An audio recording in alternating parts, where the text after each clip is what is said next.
La transition alimentaire, c'est évoluer vers une alimentation qui permettra de nourrir 10 milliards d'habitants en 2050. Une alimentation saine, durable, qui préserve l'environnement et qui soit économiquement viable. Tous les acteurs sont concernés, de la fourche à la fourchette. Mais pour soutenir cette transition, les projets qui l'accompagnent, il faut des financements. Ils peuvent être publics, privés. Et c'est à ces financements privés que nous allons nous intéresser aujourd'hui, à ces fonds qui ont intégré un volet alimentation dans leur activité. Pour en parler, je reçois aujourd'hui Johnny El-Hachem. Bonjour à vous. Bonjour. Vous êtes le CEO d'Edmond Rothschild Private Equity. C'est une société de gestion qui appartient au grand groupe Edmond Rothschild. Vous intervenez dans le domaine du capital investissement sur les sociétés non cotées en bourse. Vous avez notamment une stratégie d'impact dans l'agroforesterie. Je reçois également Laetitia de Panafieux. Bonjour à vous. Bonjour. Vous êtes directrice d'investissement chez Astanor Ventures. C'est un fonds de capital risque à impact et vous investissez dans le secteur de l'agroalimentaire en Europe et dans le monde entier. Edmond Rothschild, Astanor Ventures, ce sont deux sociétés de gestion qui opèrent dans la finance durable. Alors c'est vrai qu'on parle beaucoup des investissements dans la transition écologique, énergétique, mais assez peu de ceux qui sont fléchés vers la transition alimentaire. Pour quelles raisons, Johnny El-Hachem ? Bon, tout d'abord... c'est assez récent, finalement. Oui, mais je permets juste de dire que tout est lié aujourd'hui et tout converge. Donc, on peut avoir des impacts dans un domaine donné qui, forcément, vont avoir aussi un impact sur l'un ou l'autre des secteurs. Je prends juste un petit exemple. Nous avons un fonds de dépollution des sols.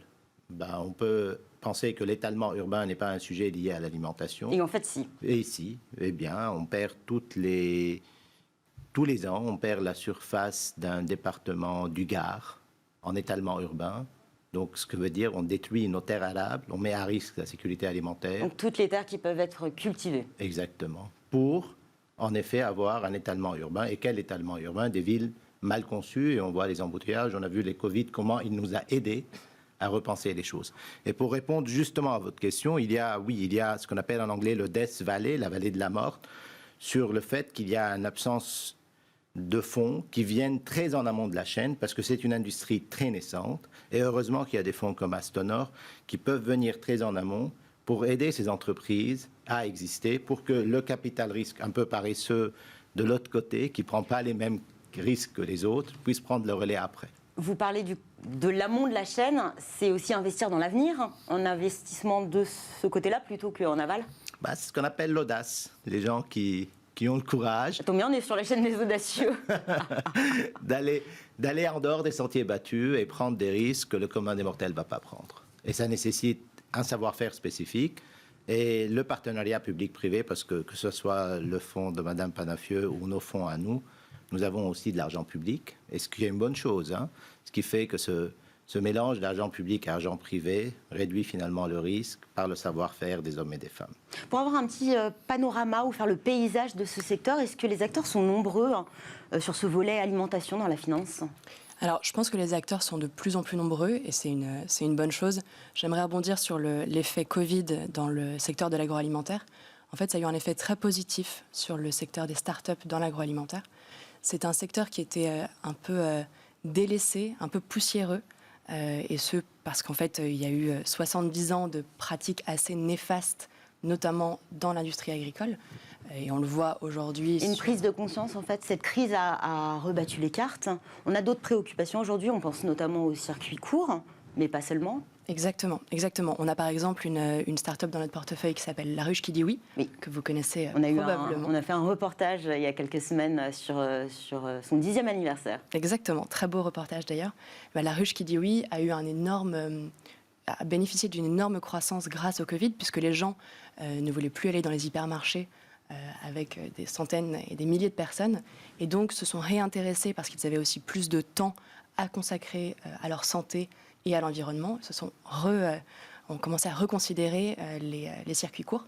Donc c'est un exemple parmi beaucoup d'autres sur l'effet positif du Covid. Et ce Covid a créé des opportunités aussi de business forcément, mais aussi de financement ? Bien sûr. Et l'un des exemples que j'ai en tête, évidemment, c'est le plan de relance de l'agriculture de Macron, qui a été annoncé il y a quelques semaines maintenant et qui permet un financement plus durable du secteur de l'agroalimentaire. Et j'aimerais juste insister sur ce terme de plus durable puisque c'est quelque chose qui est très important. Il y a eu des financements, il y a eu des investissements dans le secteur de l'agroalimentaire, mais on a vraiment délaissé cette notion de durabilité, de soutenabilité et cette notion de santé humaine aussi. Puisque vous parlez de ce plan de financement, France 2030, une enveloppe globale de 30 milliards d'euros, 2 milliards d'euros fléchés vers l'innovation, dans l'agriculture notamment, auxquels s'ajoutent 877 millions, il me semble, dans le cadre du 4e plan innovation. Est-ce que c'est suffisant, ce montant alloué, de fonds publics? Les fonds privés sont aussi nécessaires. On va dire que c'est un bon début. Je pense qu'il faut aussi le coupler avec un investissement privé et il faut également ne jamais délaisser le capital risque. Comme l'a dit Johnny tout à l'heure, c'est aussi quelque chose qui est important puisque les investisseurs publics vont avoir tendance à prendre moins de risques que les investisseurs privés.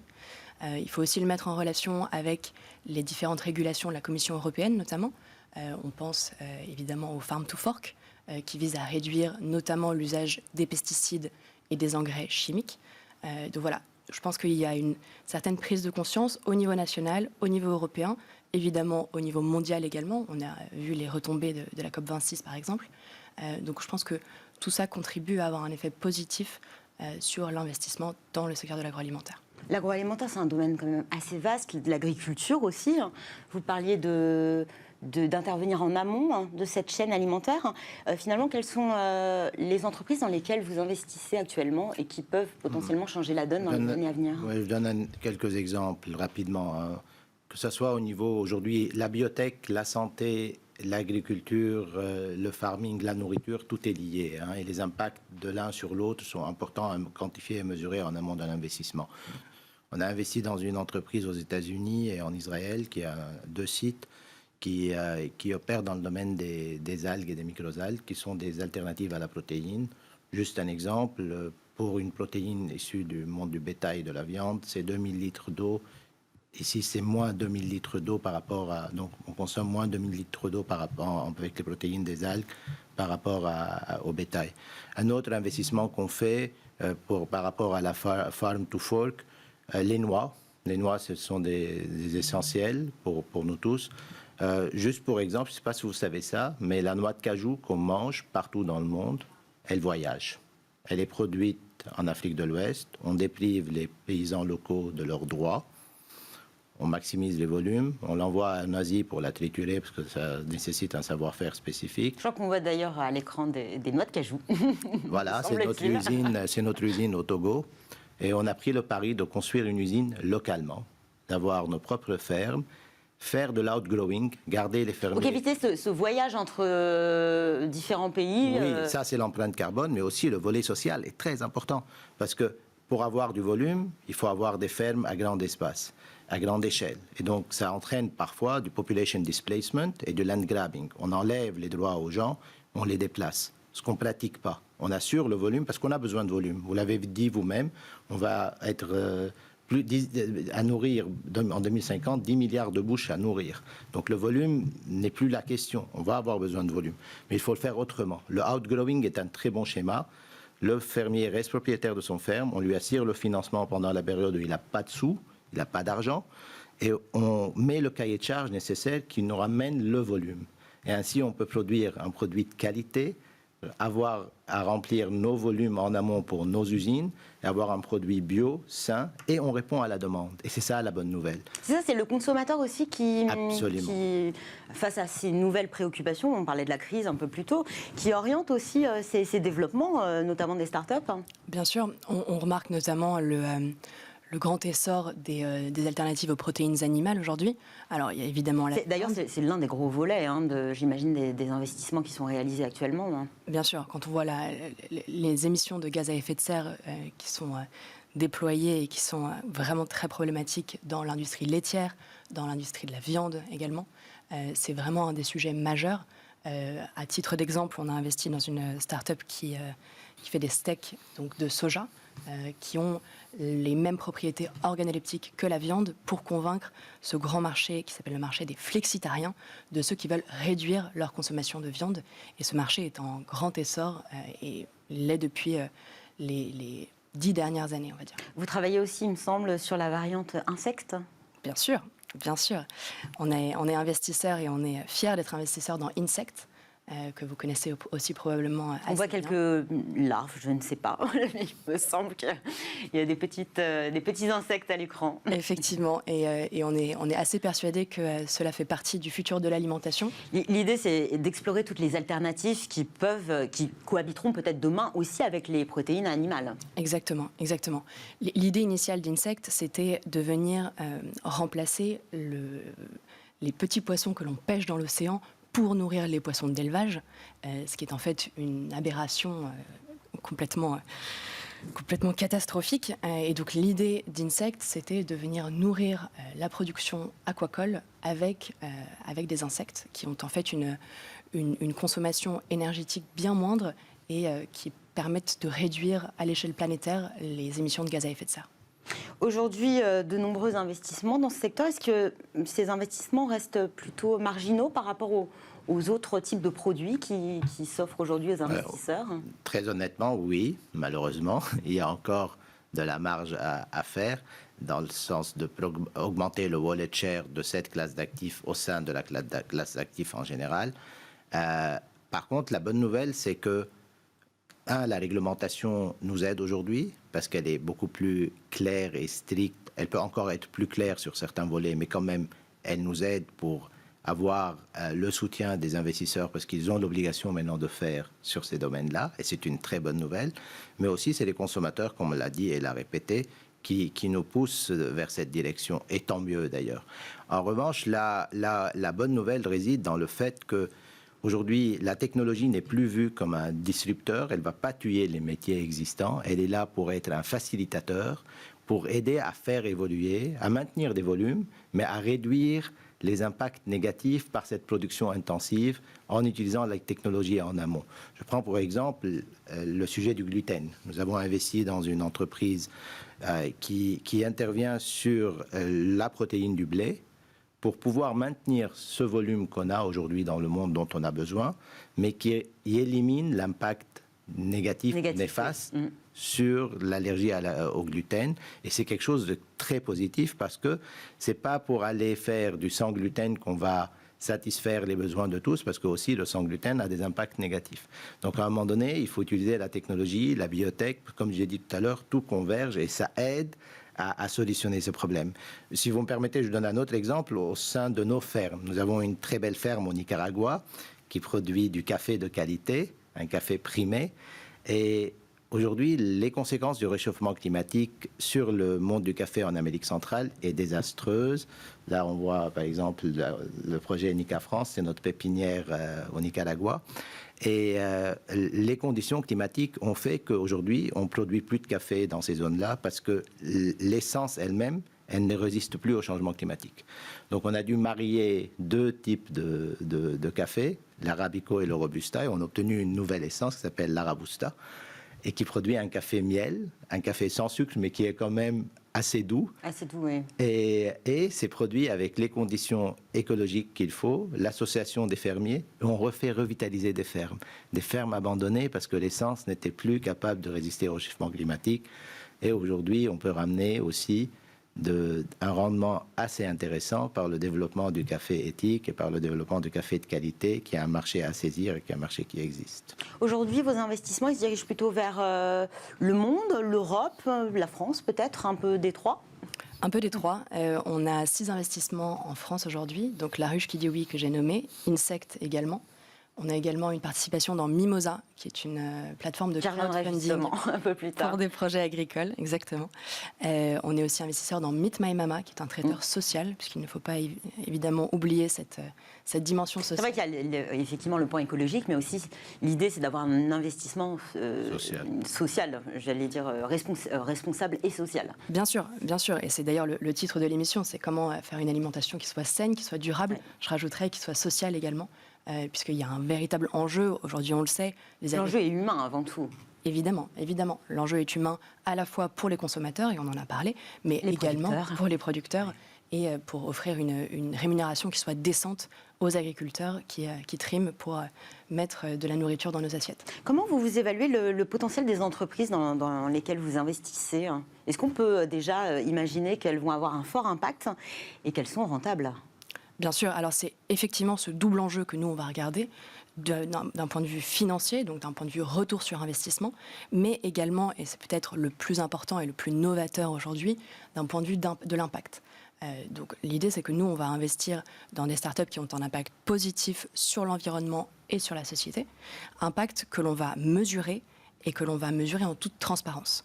Donc l'idée chez Astanor, c'est qu'on va déterminer des objectifs d'impact avec les startups de notre portefeuille pour déterminer dans quelle mesure elles ont contribué à bénéficier à l'impact positif global à l'échelle planétaire. Donc, un exemple très concret, je prenais l'exemple d'Insect tout à l'heure, on va mesurer de manière très concrète, le nombre de petits poissons qui sont sauvés dans l'océan grâce à la solution d'Insect. C'est l'un des KPI que l'on a. Donc, on a un KPI de biodiversité, on a un KPI social, on en parlait, on a un KPI santé. On a un KPI évidemment. Donc vous passez à la mesure sous ce filtre, ces différents filtres, et vous voyez s'ils remplissent les conditions, quels critères que vous êtes fixés. Il y a aussi ce label ESG qui prend en compte l'environnement, le pan social et la gouvernance. C'est aussi un aiguillon en fait sur l'orientation de vos financements? Évidemment. On va dire que c'est la base de la pyramide et c'est toutes les politiques internes à l'entreprise, donc notamment les politiques de mixité, les politiques de rémunération sociale.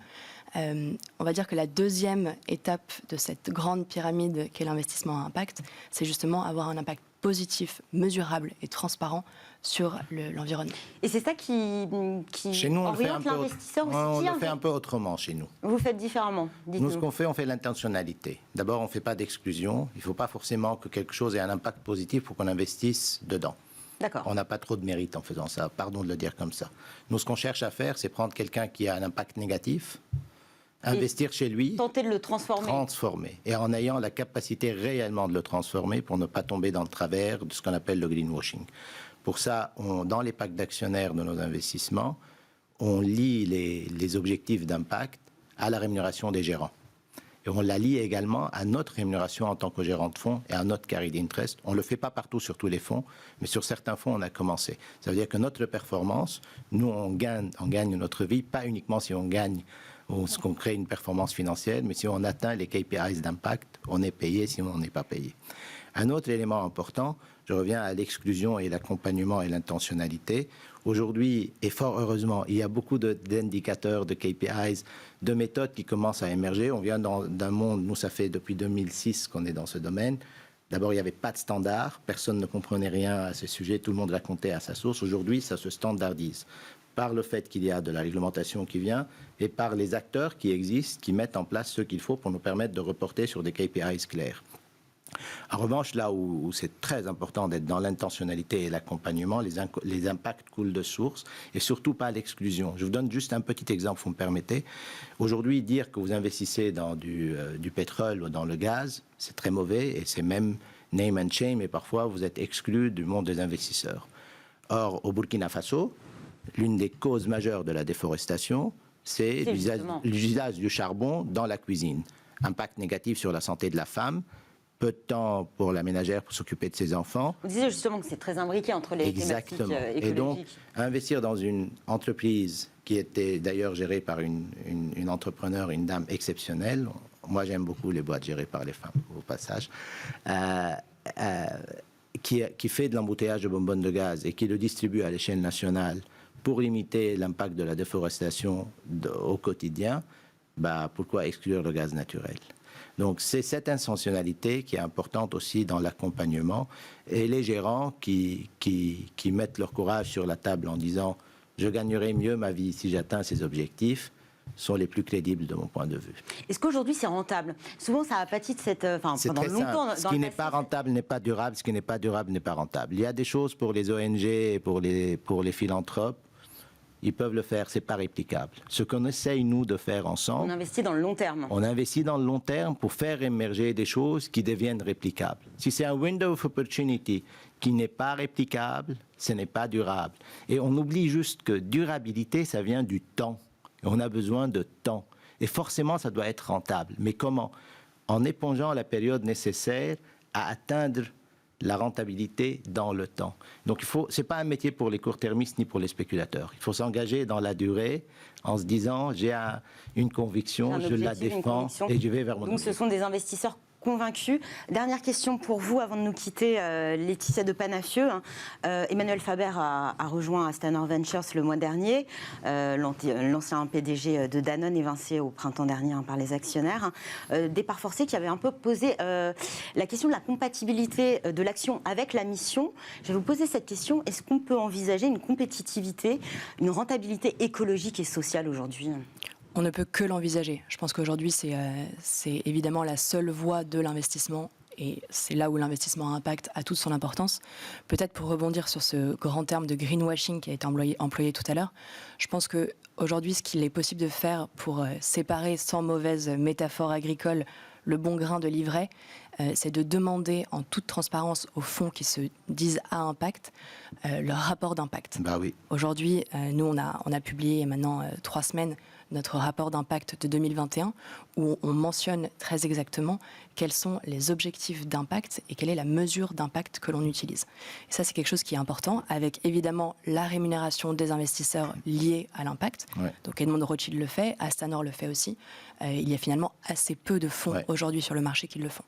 Je vous enverrai notre rapport d'impact et un mot sur Danone. Un mot sur Danone et ce qui s'est passé. Le chrono. Et pour votre question sur les boîtes à mission, il est très important qu'à un moment donné, on regarde la durée de détention des actions dans une boîte publique eu égard le droit de vote. Quelqu'un qui achète la veille une action et qui vote pour changer l'orientation stratégique d'une boîte. Vous pensez qu'il faut instaurer un délai. Merci à tous les deux. Johnny Al-Hacham, CEO du fonds Edmond de Rothschild Private Equity et Laetitia de Panafieux, directrice d'investissement chez Astanor Ventures. Tout de suite, c'est notre nouvelle recette de la semaine. Restez avec nous.